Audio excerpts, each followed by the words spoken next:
Hey, everybody, and welcome to our session, Drive and Thrive, How to Land and Succeed in News. How to land a job and succeed in news. If only I had had this session 35 years ago. I'm Shepard Smith, the anchor and executive editor of the news with me on CNBC. And as an anchor and former correspondent and reporter, there are so many different jobs in news and so many in this incredible company that I joined just a couple of years ago. From the technical to editorial roles, it might be very hard to figure out what am I interested in? What does this person do? What does that person do? Well, today we're going to clear it all up for you in one of the greatest news organizations in all the world. We've assembled a really all-star panel for you today from across the NBC News Group, Universal News Group. Hi, everybody. Some of our friends and colleagues who have different jobs in the newsroom, and they'll explain what those jobs are, how you can get your foot in the door to land those jobs, and some really good tips from some professionals. Some have been around a long time and some who are just breaking in for your success in the job that you want. So this is an interactive session, which I love. I'm going to keep an eye on the Q&A, which for me is on the right-hand side here. So if you have questions for me or our colleagues, please feel free to click on the Q&A box, type your questions in, and we'll answer them live. And I just want to say it is so great to have young people, aspiring journalists, and for people across our industry who are here today to listen to some of our friends and neighbors across and colleagues across our companies. So I want to get started really quickly and get to some of your questions because I know that's what a lot of you are here from. First, I want to introduce our panel. First, Lauren Pikoff, who I worked with in a former life. She's now the executive producer of the 11th Hour with Stephanie Rule on MSNBC. Hi. Hi, Chef. How are you? How are Great. everybody? Good to see you, Pikoff. Also, Christian Alicea, who is the director of NBC Nightly News with Lester Holt. Good to see you, Christian. Great to see you, Shep. Brandon Gomez is a CNBC segment producer and is over at the top of our newsroom right now. Hi, Brandon. Miriam Arrayes is with us as well, a multimedia journalist at Noticias Telemundo. Nice to see you. And Karen It's such Hua, a pleasure who's to a be here with multimedia everybody. journalist. Sorry, I stepped on you. There's a delay. Oops. And Karen Hua, who's a multimedia journalist at WCAU in Philly, our NBC-owned and operated station.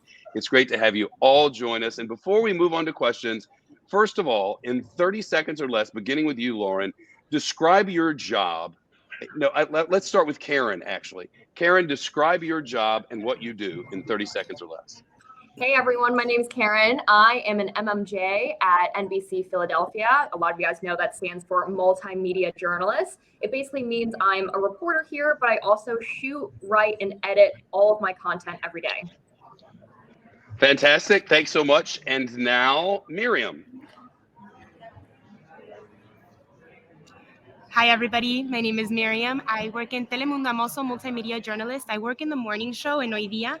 Sometimes that entails that I have to kind of do, a little bit of everything, editing, producing, obviously writing the pieces and then putting them up on air. But sometimes, I get a little bit of help. So it's kind of been an experience to get a little bit of everything. I look forward to any questions that I can answer from all of you. Fantastic. Thank you. Brandon Gomez, CNBC segment producer. Hi, everyone. My name is Brendan Gomez. I'm a segment producer here at CNBC for our 9 a.m., 10 a.m., and 11 a.m. hours. So overseeing those 3 hours of coverage, everything from booking guests, following breaking news stories, and sort of booking on the fly, all the way to taking that segment to air, writing the copy that goes into prompter, developing those elements that you'll see pop up during a segment I am responsible for. So that's sort of my day-to-day between those 3 hours of live television. And Christian Alicea. Good afternoon, everybody. Christian Alicea, direct nightly news every evening. I have the great fortune to have my work viewed by 8 million people every evening. I sort of function as a conductor would in a symphony. I take what you would consider the composed music that producers and writers may compose, and I work with a bunch of great musicians, if you would, in making that sort of visual and audio delight come to life every night. And in their control room for us tonight. And Lauren Pikoff, hi.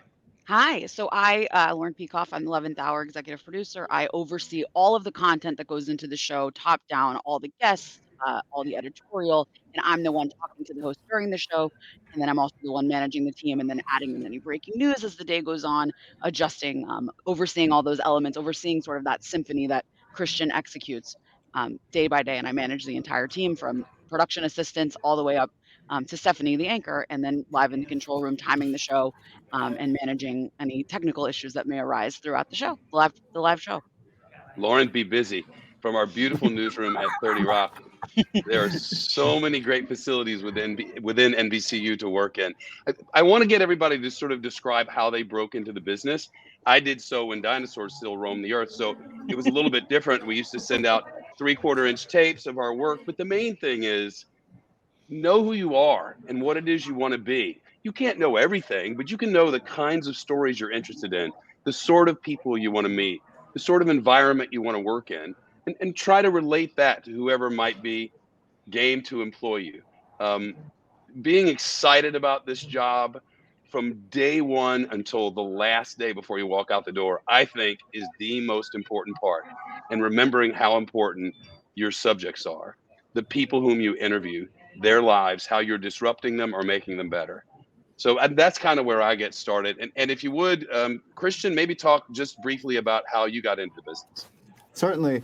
I initially wanted to be Shepard Smith, or a precursor to Shepard would have been Bryant Gumbel. I wanted to be in front of the camera. In college, I was exposed a little bit to sort of what the behind the scenes roles were that I wasn't aware of. And I thought the directing role might be very interesting. I took an internship in Boston at a local affiliate. At the time, they were unpaid, so it was a little bit squirrely, right? You could only afford one internship, right? So you saved it until your spring semester before you graduated, hoping to sort of land that job right after. And I was lucky enough for that to sort of be my story. I in the newsroom every day, I worked sort of outside of my comfort zone. I was calling the fire captain in Framingham, asking him how many, asking about a fire. It was not something that I wanted to do, but it got me a little bit closer to what I ended up hoping to do. Karen, while you're in one of our great local stations, explain to us how you got into the business. So I got into the business a little bit the opposite, essentially, of Christian. I started in digital and print journalism. I had no intention to be in front of the camera. I also didn't study journalism in college. I went to the University of Michigan, studied English, psychology, liberal arts, and my internship became my job. I was an intern at Forbes magazine. I started writing and reporting for them after college. And then I joined the NBC Page program, which that's where I was bitten by the broadcast bug, being surrounded by the Today Show. I was at CNBC for 6 months, working on Halftime Report, Fast Money. And it just introduced me to this whole other side of news. And, from the Page program, I still didn't have a reel. I had no on-camera experience. I had no journalism degree. That's why my big motto when it comes to breaking into this industry is don't ask, don't get. Being a page, I had access to everyone's email, the entire Rolodex of NBCU. And so I just cold emailed everyone that year. I picked everyone's brain about how to become an on-air reporter, what I needed to do. And, I picked the right person's office to walk into. He gave me the time of the day. He was the right person to talk to because 2 weeks after talking to him, I literally was on a plane to Bakersfield, California, my first ever TV job market. And then from Bakersfield, I went to News 12 New York, and I just started in Philly 3 months ago. Wow, incredible. Well, 3 months. Welcome to this part of the family. I will say she mentioned how she was able to get mails. This is the NBCU directory. It pops up on all of our company phones. And anyone you want to know the email and phone number for at Sky News in the UK, all across our platforms here at Noticias, at Telemundo, anywhere, just pop it in and there it is. So getting connections within the company is a really easy thing to do. I want to go to a question that we got from one of you out there watching, and thanks so much for coming to NBCU Academy today, and I hope you get a lot out of it. One question from Sydney Nicole Schuler, who's a senior at Hampton University. And here's the question. Should recent grads seek jobs in higher news markets or lower markets to learn at a slower pace? Man, from my own experience, I feel like this is different for everybody. But Lauren Pikoff, maybe you could take a stab at that. Yeah, so I started in Cedar Rapids, Iowa, which I'm from California. I went to school in Arizona. It was completely, completely different from anything that I knew. But in that market, that was at the time, I think it was market 88. It's probably around 90 now. I learned how to do everything. When people ask me, how do you do things so quickly? How do you know how to do everything? It's because I was in a smaller market and because I literally was doing everything from building every graphic to writing every story in the show to editing video to doing all those things. For me, I don't think I could be here today without my start in the smaller market where I had to teach myself and learn everything. And that goes back to sort of breaking into the business, my idea of wanting to understand how other parts of the country work and operate. I wanted to be a national news producer one day, and I didn't think it was fair for me to say, I've only lived in LA and Phoenix, and I'm going to go work in New York. And I really wanted to get out of my comfort zone. And I applied to like dozens of local news stations, and I kept following up, and I kept calling people, and I kept following up. And I landed in Cedar Rapids, and it was the best thing I ever did because I learned everything. And that's how I became an expert at everything. And honestly, that's why I'm here today. So Glenn, I would Lauren say really, smaller market. I will concur. Lauren knows how to do it all. And that's why she keeps moving from place. I kind of had a similar experience. Started in Panama City, Florida. I think it was market 178 back in 1983. And you had to do every single thing. There were 11 of us in news, and you had to learn to produce and write and edit and understand how audio works and the way things are put together. The platforms were different. The linear and non-digital environment was different. But the storytelling process is exactly the same. And getting all of that knowledge under your belt in a place where maybe the scrutiny isn't quite as heavy. Yeah. You know, you make a mistake at NBC Nightly News, you know, that's one thing. You make a mistake on 7 News at 6 o'clock on a random Tuesday, you know, they understand, you know, you're not going to be perfect right out of the gate. You don't want to be somewhere where everyone else has been in the business for 20 years and here you are green in a job that you can't yet handle. But you know what you can handle. So Karen, I wondered if you could add to this discussion. Yeah, my advice that I give to all my mentees is definitely, I would recommend starting in a small market. I started in Bakersfield, market number 125. And on the on-camera side, you do everything. There's only so many of us. And so you shoot, you write, you edit, you sweat a lot in 100-degree heat. You were just forced into situations where all of your technical equipment breaks down, but you still need to make air, and you find really crafty ways to come up with solutions to be self-sufficient. One thing about MMJing is I know a lot of people, they see it as a stepping stone to get to ultimately a reporter job, right? Or a correspondent job where you have a lot of other resources to help you. But, you know, I'd really encourage people who are going into their first job who maybe currently are thinking they don't like shooting or they don't like editing or they're uncomfortable with it, is to really, really embrace it, because there is such a really beautiful part of having full creative control of everything that you do, everything with your name and your face on it. You get to decide what that looks like at the end of the day. And it really is through shooting all of my own stuff, through editing all of it, that I understand the story so much better. And here in Philadelphia, like, I'll admit, I really don't do a lot of the MMJing anymore. But knowing all those components, having been through what feels like every possible mishap and scenario, I feel like has made me a lot better equipped to be where I am today. Makes perfect sense. You know, I started MMJing basically as well, that day's version of it, where I would sometimes set up a camera and do a stand-up or do a live shot, even attached to a live truck all by myself. So, but there is another way to do it. And Adrian Van Houwermeiren comes to mind. In my own newsroom, we have 4 senior producers and a lot of segment producers and writers, but Adrian came in fairly green, had an entry-level job within the writing and producing area. And now sometimes stories that are in my A block at the top of the news on CNBC at night, sometimes those are written by Adrian Van Houwermeiren. So there's more than one way to do this. I mean, Brandon, we see people all over CNBC, some of whom are in their mid-20s, and here they are in the middle of the worldwide leader in business news, and they're succeeding wildly. Yeah, and I would say myself included in that group. I am one of the folks who sort of started and has stuck in The network news level, I did not start in local. I sort of broke in at CNBC through a Hispanic Journalism Association career fair, met my EP from across the table, and then ended up having an offer as an intern when I was in grad school. And so I've stuck with the network level exposure. And, it's funny because one of my mentors had mentioned to me at one point, because I thought about going local. I thought about, all these great points that are being brought up about what you can learn at the local level. And he said to me, you could go to a local market and you can see what it's like to sort of have a hand in that experience and to sort of produce and be on camera and shooting in the field. And then you can also maybe stay at CNBC and sort of have this national reach of the stories that you're working on.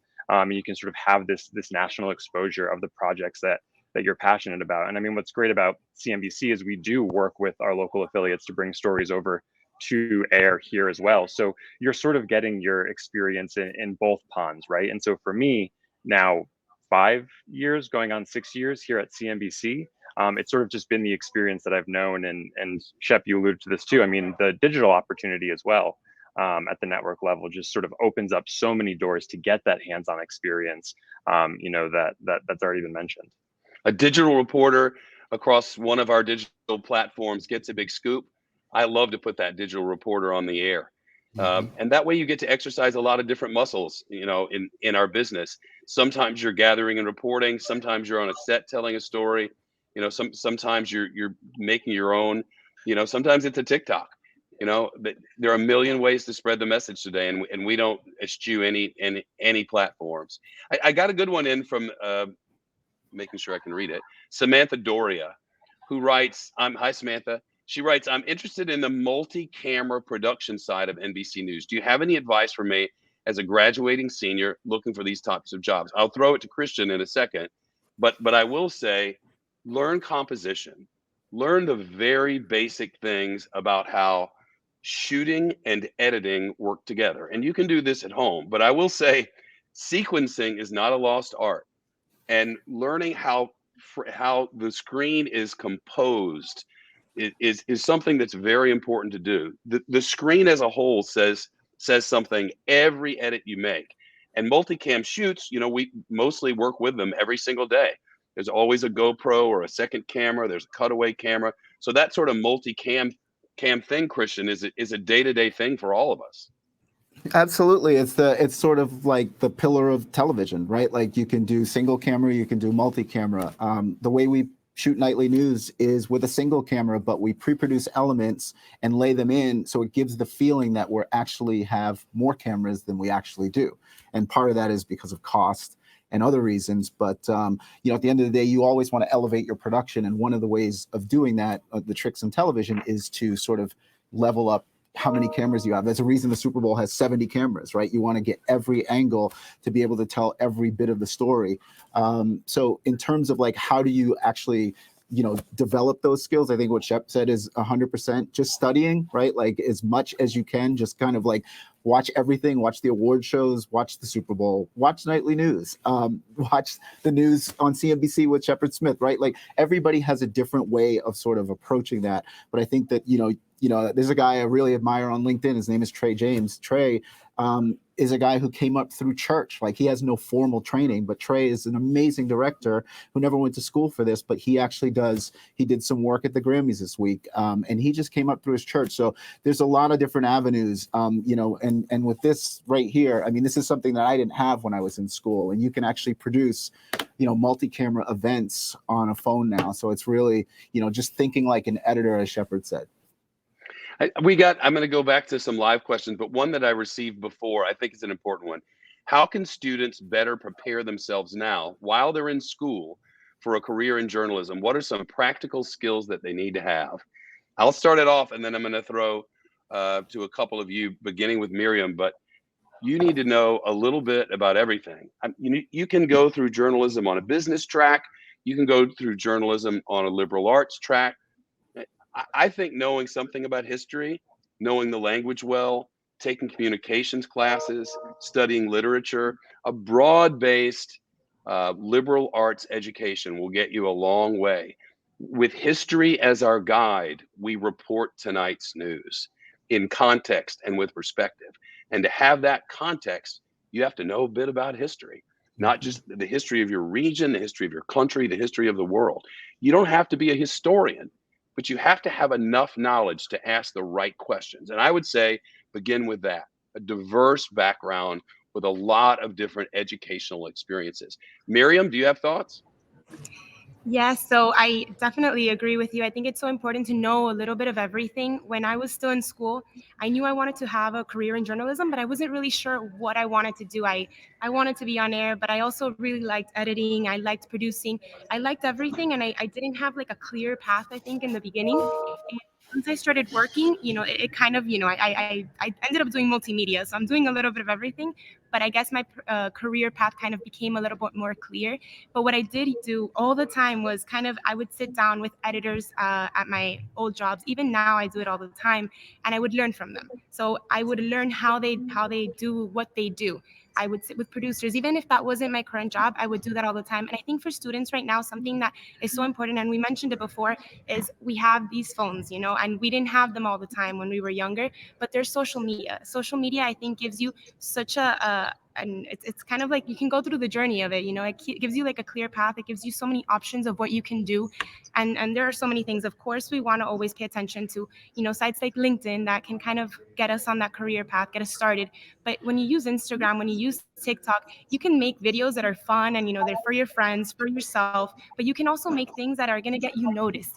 And right now, I can tell you that I obviously spend a lot of time on social media because a lot of the stories I currently do, they're human interest. So the idea is to find, stories of people, people like you, like me, and things that they're doing that are kind of inspiring. And most of my stories, I find them on TikTok, I find them on Instagram, but we can kind of showcase our work, our talent through those social media platforms. I think something else that's really important. I grew up in Miami. I'm currently working in Telemundo. I think it's really important if you're from here, if you're from Miami, there's work on your Spanish. A lot of times we have that option of kind of, even if that's not where you see your future, maybe you want to go into English, an English network, but you can get started, and it's there's great networks here in Miami that will offer that to you. And another thing is just don't be afraid to ask questions to your teachers, to your peers. The very first job I got in this career, it was I had a friend of a friend who knew somebody, and they said, okay, we're looking for potential new employees. And I kind of met people, I talked to them, I ended up being able to get an interview, and from there you have to do the work yourself, you have to intern, you have to do all of this. But don't be afraid to talk to people, even people that aren't in your industry, because you never really know who's going to be able to land that hand that will ultimately be able to help you. Absolutely. And along with this, let's talk about internships and how important they are.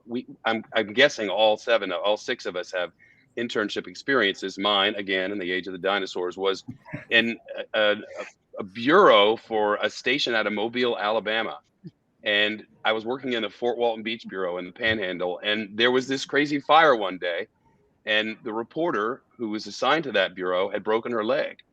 And I was able to get out, at least get some video and do a little bit for air. And we had something nobody else in our market had, which gave me an opportunity to meet people around the main station who I probably never would have met, which eventually led to my first job in Panama City, which led to a domino of jobs throughout the industry. Internships are, I think, crucial. Karen, what do you think? So I actually have a fun anecdote that I hope you don't mind me sharing. Please. So I know, or I've always been told that a lot of people's internships, they become their full-time jobs after graduating. So I went in with that mentality. And I remember my sophomore year of college, I applied to 42 different news internships. They were things I found on LinkedIn, randomly online. But I figured, and I knew that my application was probably going to get lost in the mix of things, or like through LinkedIn, sometimes recruiters don't really look at that. And so for all 42 internships, I used LinkedIn, which is, I always say, the best tool. And I found either an editor or some sort of manager at all 42 of them. And I cold emailed every single one of them. And I heard back from one out of 42. She was an editor at Forbes. And I was chatting with her and I was like, hey, I would love to just pick your brain for 30 minutes. Could I take you to coffee? And she's like, yeah, I'm free tomorrow. The problem was, like, I was a student at Michigan. She was in New York City. And she said she had availability the next day. So I took an overnight Amtrak from Ann Arbor to New York City. I met her for coffee outside her office, and then I took the train back. Turns out I got the internship that summer, and then I got an offer to return after college, and she was my boss. So I'm not saying go buy crazy flights and do crazy things, but I think ask for the opportunity. And I mean, we live in the Zoom age now too, so I feel like this would have been a lot smarter in hindsight. But, you know, don't be afraid to ask people and pick their brain. And also don't be afraid to follow up. Yes. I think that's the thing too, is that sometimes I notice like a week or a month later that I've missed an email from someone asking for a mentorship or advice. Follow up within 72 hours if someone hasn't gotten back to you. Don't take it personally if they haven't responded to your message, or they might have just forgotten to see it or didn't read it. Follow up after 72 hours, and then follow up within a week, and then follow up within a month. You know, the worst thing they can say is no. Yeah, don't come for them. Just follow up. Everybody's busy. We all understand a full email box. I mean, we want to help. We all got help. Yeah. We were helped along the way, and you got to pay it back. And there's nothing more fun. I mean, Miriam, you've had similar experiences, I'm guessing. Yeah, so I think it's kind of what you're saying. We can't be afraid to ask for help. There's so much that you can learn from other people. And I think a lot of times, at least in my case, I think in the beginning when I started in this industry, I did actually start in a national network. So I didn't have, I guess, the experience from starting in a local market, which I think could have also helped me a lot as I built up. But I think a lot of times, you know, we're intimidated or we think that people don't want to help us or that they don't have the time to help us. But as I've grown, you know, more in the industry and as I've spent time and as I've worked, I've kind of realized that right now where I'm at, I would love to be able to help somebody else. And I think at the time we don't see it, but there are so many people who want, you know, your best interest. And at the end of the day, I think in our industry, as in many others, it's all about teamwork. You know, you want other people to succeed because those other people are going to help you succeed as well in your career as time moves forward. And something else that I think is you know, so important. I remember one of the first times that in the beginning, I think I must have been working for maybe like 2 or 3 months.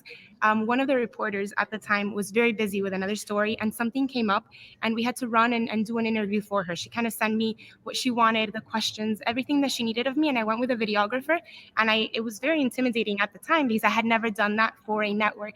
And I went to the interview. I asked everything. I came up with questions of my own because I think I wanted to impress her.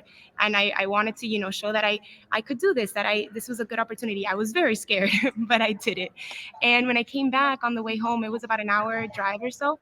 And I wasn't driving. The videographer was driving. So on the way back, I kind of logged everything for her. I added notes. I did some side research. I did as much as I could do because I knew that she was, you know, probably very stressed with the other story that she was working on. And I knew that whatever I did would end up helping her. And that reporter, maybe a few weeks afterwards, was sent on a special assignment and asked for me to go as her producer. And, you know, she was so grateful for the work that I did helping her in that moment that it wasn't what was expected, that she asked, you know, for me to go with her later. And little things like that, the more that you do them, the more that you find yourself learning how to do different things and also putting yourself in those shoes to be able to do them. You know, always ask to do more. Never be afraid, and never be afraid of getting the no, because if you don't ask, you're never going to know if you could have, you know, actually gotten somewhere with it. So. And to add to that, you know, once you're in an environment and you're asking, I want to do more, I want to do more, I want to do more. Sometimes, you know, honestly, that can get a little bit annoying if you approach it wrong, because, you know, some executives are really, really busy. So maybe rely on people around you. Who do I talk to? How do I get in? What's the best avenue to learn a little bit more, to participate in another way? And I'll say this, John Brown writes and asks, what's the best advice you received when starting out in the industry? And I'll start it off, and then I don't know, maybe Christian or someone, but the best advice I ever got was a reminder that reputations are built story to story, contact to contact, day to day, week to week, month to month, year to year, decade to decade. That's how you build a reputation and trust. And that reputation and trust can be destroyed like that. You have to stay true to the facts and the truth and the news. And you have to report it in context and with perspective. And you have to do so without fear or favor. And you don't do it when it's just comfortable. You don't do it most of the time. You do it every single time, or you try to. And when you screw up, because you will screw up, you correct it in the same way that you screwed it up. Own your mistakes. Nobody is ever going to hate on you for making a mistake, but they will disown you for covering it up. That's the best advice I ever got. That was kind of winded, but tell the truth and don't deviate. And Christian, I know building a career where you go through, you're a director and suddenly you are the director of NBC Nightly News. You know, you've gotten some good advice along the way. Sure, and just to piggyback, the best advice I got, Shep, was very similar to yours. There's this concept of a hallway reputation. And a hallway reputation is simply, what are people saying about you when you're not around? So imagine, you know, two executives are getting on an elevator together and they're going to be together for 30 seconds. And, you know, there was a job opening that you applied for and they're talking to each other about candidates. You want to be, for them to present to each other the best version of you when you're not around. And that's that hallway reputation. So you really need to constantly cultivate that. Like, what are people saying about you when you're not around? So that's the best advice that I ever received. And I just kept that, you know, it's helped me receive my first job and every job from there forward. It's what are people saying about you when you're not around? Love it. Lauren Pikoff. I would say it's twofold for me. The first thing is you have to know a little bit about a lot. Shep, you sort of alluded to this, right? Like, I don't need to know every single thing about the Syria conflict, but when it starts arising back in the news, I gotta get my brain back around that, right? Like, you gotta learn a little bit about a lot of topics, right? And figure out, sorry about my headphones, figure out how you store that in your brain, right? Like, every single day I have a million thoughts in my head and a million pieces of context, but reminding myself, okay, let me take myself back to the Afghanistan war. What are these things? And continuing to be a student of history and student of news, like reading and reading and reading and rereading and going back to things, going back to old segments and old shows, and then also rewatching all of the things that you've produced or reported or that you've been a part of to remind yourself of where you came from, to contextualize. Separately, I think the other big piece of advice is know what you don't know. I have been in control rooms before where I've heard people talking to the talent and to the anchors and telling them something that I don't know was true. And the best and most humbling thing I can say is you can always say, I don't know, hold on a second, let me double check that. The worst thing you can possibly do is be like, I think this is right because it's quicker, but accuracy always over speed. I would rather double, triple, quadruple check that I'm right and that it's the facts before getting it on, before just going with whatever you see on Twitter or whatever you see quickly or a data miner alert. Like, take a step back. Remember that being off by 5 minutes or 10 minutes is fine as long as you're getting it right, and know what you don't know. And if you don't know it, don't be afraid to say, hold on, let me check that for you. That to me gains a lot of respect and trust with my talent and with all of my past people who I've worked with who've been like, I appreciate that you say, I don't know that, but let me look that up. Let me confirm. Especially when you're in a live environment. There's just nothing more important. It's one of the things that separates what you do as one who tweets or sends out TikToks or whatever you do, and those of us who have standards and legal, who we have to go through every day.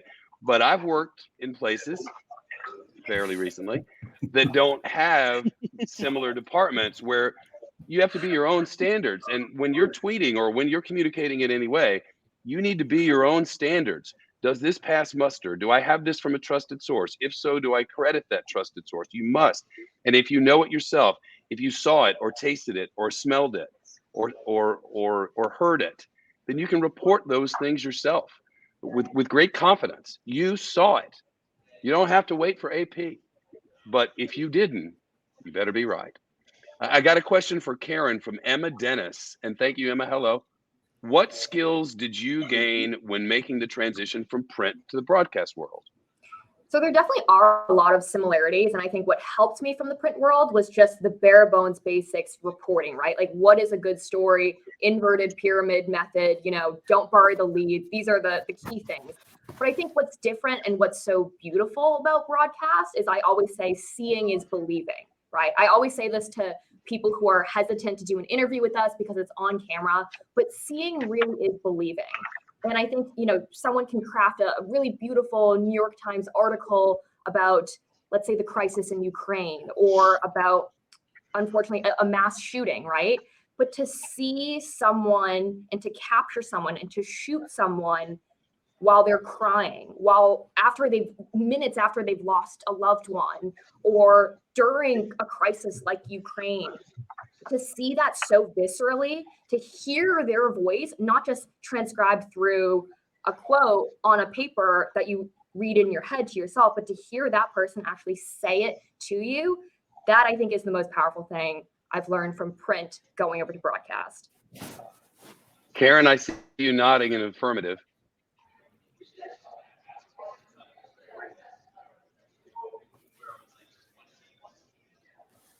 You're muted. I was definitely nodding because, yeah, I when she was talking about the fact that many times, you know, when you record somebody as they're going through a difficult time, and it could be a difficult time, but I think it could also be a joyous time. When you see somebody experiencing these emotions, I think you are really experiencing a story. And I think it's so important when I'm putting together one of my stories. The interview, of course, is key. You have to know what questions to ask the person, and I think a bit of advice that I've learned over the time that I've done this is that you need to go in there knowing their story already, even better than you know their story, so that you know what to ask them and what to expect. But hopefully you're always surprised, and you know, you get from them something that really sparks and showcases what you're trying to say. But aside from that interview, we call it the B-roll, right? Those images, the video that kind of show what it is that you want people to see. It's so important because when you work in television, when you work in digital media and social media, which I did work strictly with digital media for some time, the power that you have, the power that video has is amazing. And now with social media, everything that we can do, showing those videos in small pieces, doing reels, doing TikToks, all of that, you really reach different audiences, and you're really able to have people react immediately to something, and that's really amazing. Of course,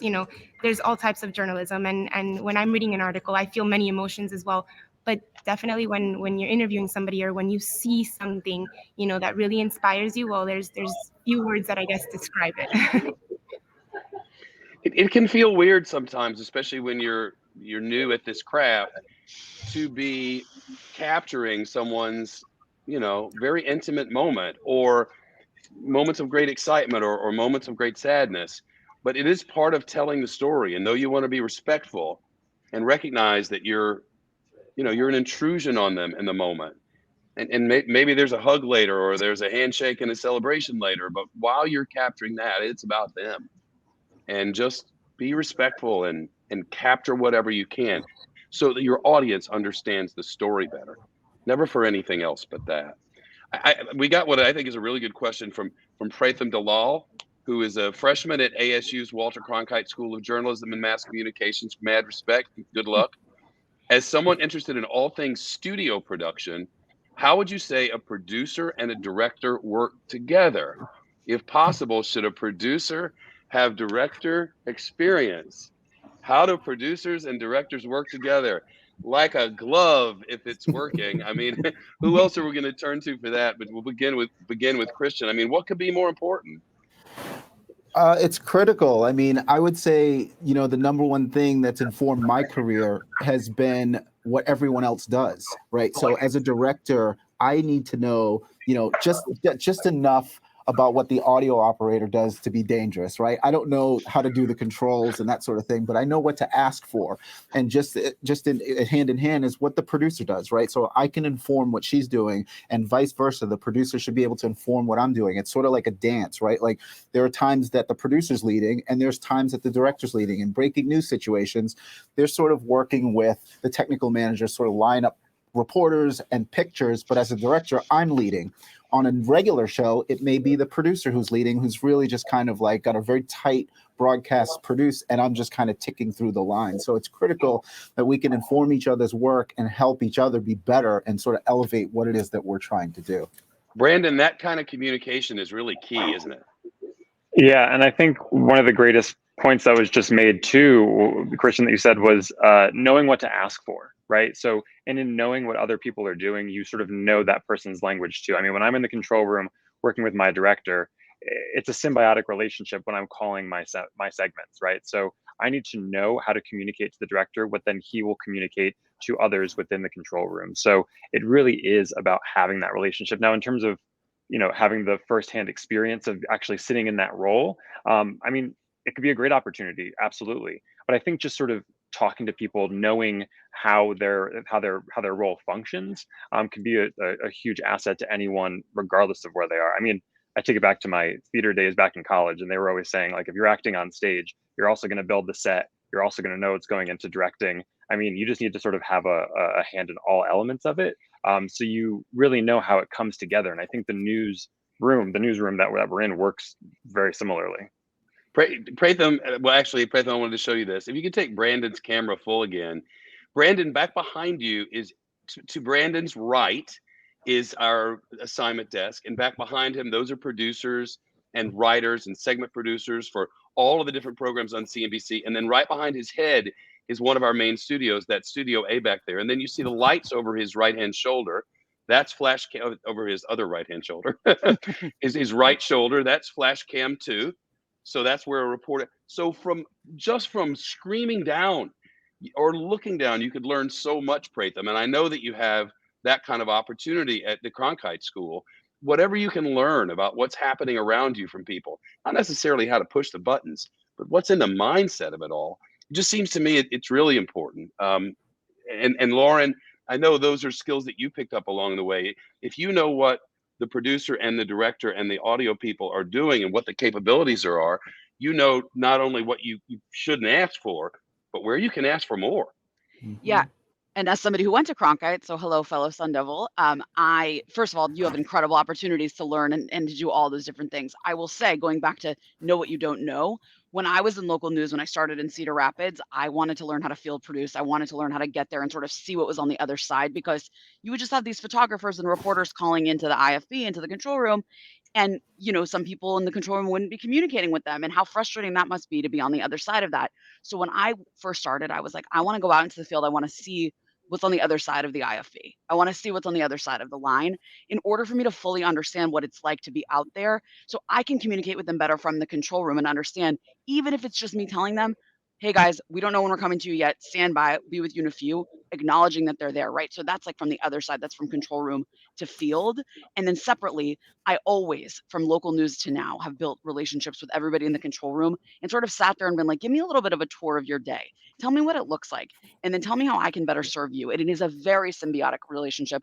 And I think everybody's made this point, Christian and Brandon, about speaking their language, right? Like, you might not necessarily know the ins and outs of how we slug things in iNews, right? Like, every newsroom and place does that differently. But if you can understand, like, how to call elements and say, this is your alpha, instead of being like, this is in the rundown tape, I don't know, like I'm sure Christian can understand what I'm saying, but being able to just say, like, let's have this conversation. We're doing this together. We're all a part of this symphony, and everybody's voice is a part of it and just as important, even though our languages are a little bit different. If you can sort of sit there and be like, tell me what your day looks like and tell me the best way to communicate what you need, that to me was critical. And then again, going in the field and being on the other side of the empty IFB line and being able to understand, like, okay, this is really annoying when they're not talking to you in the control room. Let me be better at checking in on the MPL line. Let me be better at telling people that they're coming up and we see them, we hear them.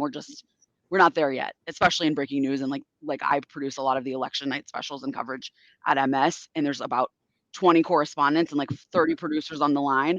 And I'm just like, okay, stand by. Gotti Schwartz, we're coming. Few minutes, need a few. Dan, 1 minute. Like, just trying to manage and navigate that and manage expectations. My experience from getting to know how other people's job functions worked really allowed me to be a better communicator from the control room. That's such good advice. It's like when in Rome, learn a little bit of the language if you can. The more you can learn, the better, and you'll pick up the rest of it. We're a little bit short on time, and I know everybody wants to talk about resumes and reels. What do I put on my Vimeo? What does my hard copy of my resume need to look like? Let's see. Let's start with Miriam, and then I want to go to Brandon, some of the younger ones. I know that what I want to see as someone who is part of the process of hiring, I want to see you. And I want to see how you roll, at least to some extent.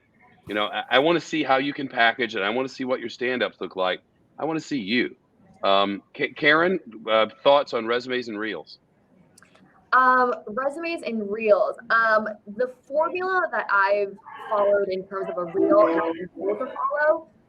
Again, people might give you different advice, but this is what I've been told throughout my career, is that the first minute should be, like Shep said, a montage of live shots and stand-ups. Just go back to back to back. And also another thing too, like you don't have to put the whole stand-up on there. Remember that this is a highlight reel, which means you get to pick the best parts that you put on there. So put the best snippets of live shots and stand-ups for the first minute. And then I've been told to put 3 packages: 1 weather, 1 crime, and 1 feature. Just the advice I've been given. Really good. I would also say, don't think that you being vulnerable is a negative. If something has gone wrong and you've, in one of your stand-ups at school or something, or while you're doing a live shot, and you're able to pull us out of a mistake and get things back on track, I love to see that, because I tell you what, it's gonna happen. Miriam, any thoughts? Yeah, no, I agree with what Karen was saying. I guess also, I think coming off from, my past experience, the past few years, I think it's important to show that you can do a little bit of everything. So in that reel, make sure that you have that, if you start with those stand-ups, make sure that you do them. For me, I guess most of the time, especially during the pandemic, I've been working in the studio. Now, as things have gotten a lot better, I'm able to go out a lot more. And I think it's important to show that you can handle different environments. So you can be in a studio where things are usually calm. Sometimes you have a prompter, but you can also be in a protest. You can also be covering the weather. You can also be covering, difficult stories. And I'm talking about there's shootings, there's families who have lost other family members. They show that you can handle different things. I think that's really important. And I want to touch really quickly, once you're in that interview, there's this question that, used to scare me a lot. It probably still scares me. And it's, what's your greatest strength and what's your greatest weakness? We go prepared to talk about all the things that we can do very well. But sometimes we get a little worried that if we really admit what we're not that good at, what our weaknesses really are, that the person interviewing us might, see that weakness as everything that they see in us. And it's important to turn that weakness into something good. So if maybe your strength isn't your on-air presence, or maybe your strength isn't your speech, or maybe your strength isn't editing, make sure that you're honest. You can say that this isn't your strength, but talk about all the things that you're doing to make sure that you make that your strength. You don't have to be perfect from day one, but you certainly can work towards being the best version that you can of yourself. So I think whenever something negative is present, just make sure that you transition until you find a way to make it something good. Pikoff, 30 seconds. What's a turnoff on a resume? Too much text. I think a lot of people assume that more text and more stuff means more bona fides and accolades. Just tell me what you've done. Highlight your accomplishments. I don't need a paragraph. Just tell me what you've done, and do it the most concise way, because also we work in news and we want an economy of words. So resumes, because even if it's long, it doesn't translate to, oh, you have all this experience. Just give me the highlights. Just give me the reel. And who are you sending the resume to? If that person is 30, the font type is one size. If that person's 55, the font type's another. I want to ask you too, Christian, on a resume, what do you want? What do you not want? I'm a big fan of anything that tells me, like yourself, Shep, what can you do to tell me about yourself? I mean, everybody has, where they went to school, where they live, right? It's like you can kind of separate that out, and it's like 80-20. There's only 20% that really tells me about who you are, and that's the summary and objective up top. What are your interests? What do you like to do on weekends? Like, just what's going to separate you from the pile? Because this is going to be a stack of resumes. So what makes you different? What makes you interesting? Thanks so much, Christian, Lauren, Brandon, Miriam, Karen. It's been great to be with you here today. I hope to see you in person at some time real soon. And for all of you who've joined us at NBCU Academy today, thank you so much. And good luck. Know how much fun it is to tell the stories of the day, to be communicators on platforms, whichever one you choose. And if you have some time, look around at internships at NBC Universal. It's a quick Google, and you can see how we set it up, and the structure is amazing. I know that you're going to be switching over to another spot now, and we're really excited that the chairman of NBC Universal, who's in charge of all the news groups and all of NBC, Cesar Conde, a fireside chat with him at 1 o'clock Eastern time on the main stage. So just about 11 minutes from now, the NBC Universal News Group chairman, Cesar Conde, who's always been great to me, and I think you'll really be inspired by his journey. So for all of us here at CNBC and across the NBC Universal News Group, thanks so much for being with us today. See you at the top of the hour for Cesar Conde, and have a great one.